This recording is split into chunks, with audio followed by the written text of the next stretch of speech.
아마 지난주 금요일 주식 투자하고 계신 분들은 지난주 금요일 오늘 해서 썩 그렇게 기분이 좋지 않을걸요? 선호님 안 하고 있어요? 주식 안 해? 하고 계세요?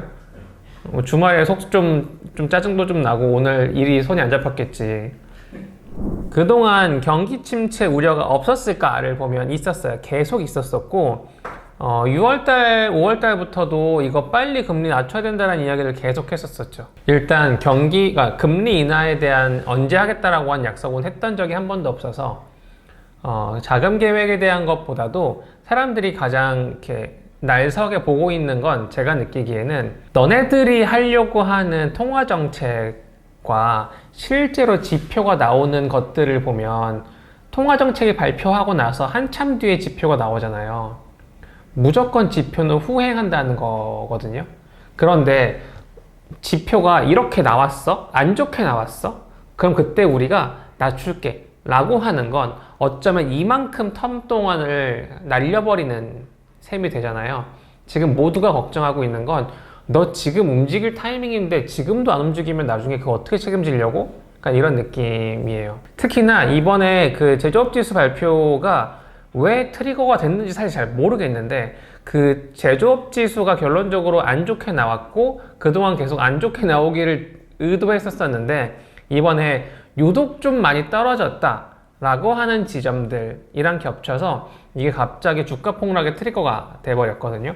지금 이제 포인트는 어찌됐건 그동안 의도했었던 둔화가 아니라 둔화를 넘어서 침체다. 이거 폭삭 무너지게 생겼다. 인 거고요.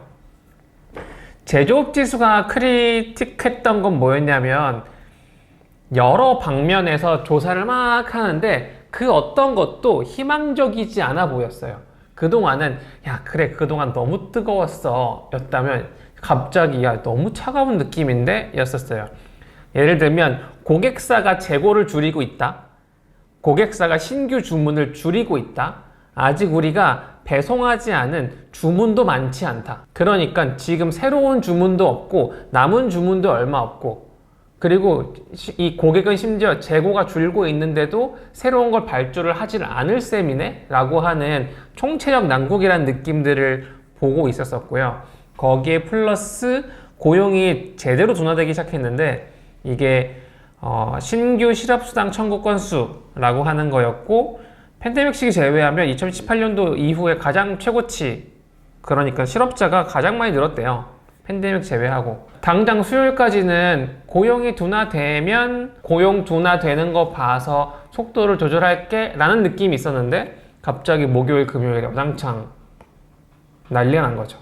근데 되게 재밌는 건 주가는 왕창 빠졌는데 애널리스트 리포트들을 쭉 보면 이렇게까지 출렁일 건 아닌데? 라는 의견들이 대부분이에요.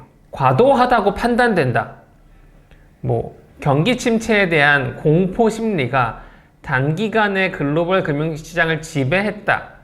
라든지, 이번 제조업 지수 자체가 충격이었다기보다는 그냥 단순하게 포트폴리오 변화를 부추기는 촉매였다. 등등의 이야기인데, 결론적으로는 아직 침체 이야기 좀 이르지 않나? 라는 의견들이 좀 많았습니다. 그래서 제가 이거 골랐던 이유는 뭐였냐면 지금 침체가 갑자기 무서워? 이러면 안 된다는 거고요. 어쨌건 그동안 금리 인하 카드를 만지작 거렸을 때는 항상 대부분 경기 침체가 있을 때였어요. 그러니까 둔화에서 침체로 넘어가는 시점에 금리를 인하시켰던 건 사실이거든요.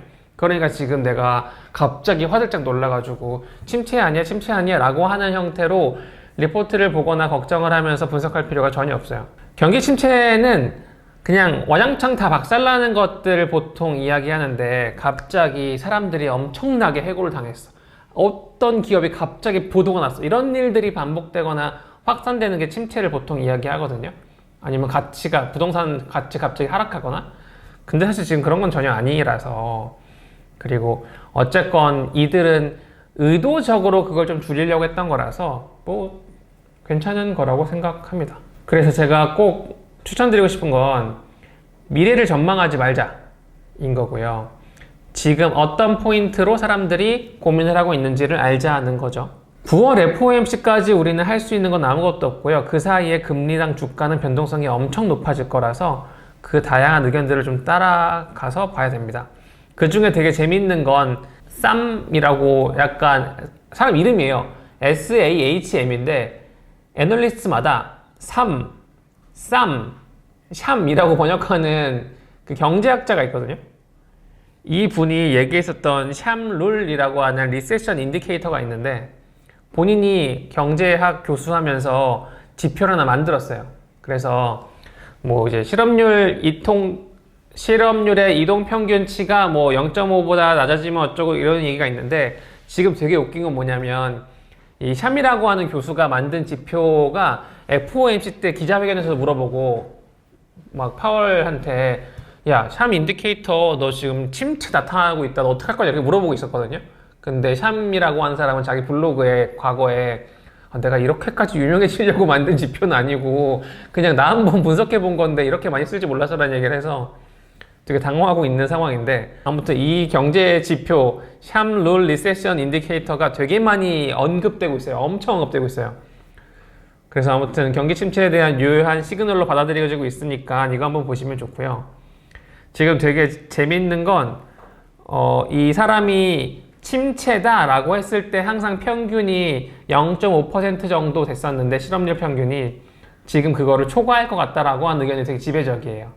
그래서 이미 침체가 시작됐다라고 하는 이야기들을 되게 많이 하고 있습니다. 뭐 그 밖에 팔로우업 뉴스 두 가지는 저희가 계속 이전에 얘기했었던 이벤트 중에서 미국 대선 해리스 후보가 이제 러닝메이트 발표 곧 하잖아요. 자기 부통령 후보 발표할 거고 공화당과 트럼프를 이길 수 있을까? 어떻게든 열세긴 하는데 과연 민주당과 해리스가 대권을 차지할 수 있는가에 대한 부분이 가장 포인트고 3주 전까지만 해도 트럼프 2기에 대한 확신 같은 리포트가 정말 많이 나왔는데 지금은 혼란스럽다는 단어가 되게 많아지고 있는 것 같아요. 근데 마찬가지로 우리가 알아야 할 건 해리스가 됐을 때 어떤 산업이 좋아질 거냐의 관점인데 이건 어찌됐건 지금 현재 바이든 정부의 정책을 그대로 가져가는 형태가 될 거라서 사실상 바이든 대 트럼프라고 이해해도 괜찮고 뭐 정책에 대한 건 좀 세세하게 따져봐야 되긴 하겠지만 뭐 어쨌건 친환경으로 갈 거냐 탈친환경으로 갈 거냐 자국 우선주의를 더 갈 거냐 말 거냐 그냥 이 정도 지난번 얘기했던 거랑 비슷하게 될 것 같습니다. 다음은 SK 합병 이야기 했었었는데 보셨어요? 그때 제가 잠깐 지나간 것 중에 하나가 두산도 있다라고 했었었는데 두산이 이번에 합병하면서 되게 알짜 회사를 다른 기업으로 넘긴다라고 하는 것 때문에 주주 반발이 되게 심했거든요. 그것 때문에 서한을 보냈어요. 이게 좋은 일이야 뭐 이런 것들 설득을 하고 있죠. 그래서 좀 무리하게 기업 구조 개편한 것은 아니냐 뭐 몰아주기냐 뭐 이런 이야기들을 좀 하고 있는 상태입니다.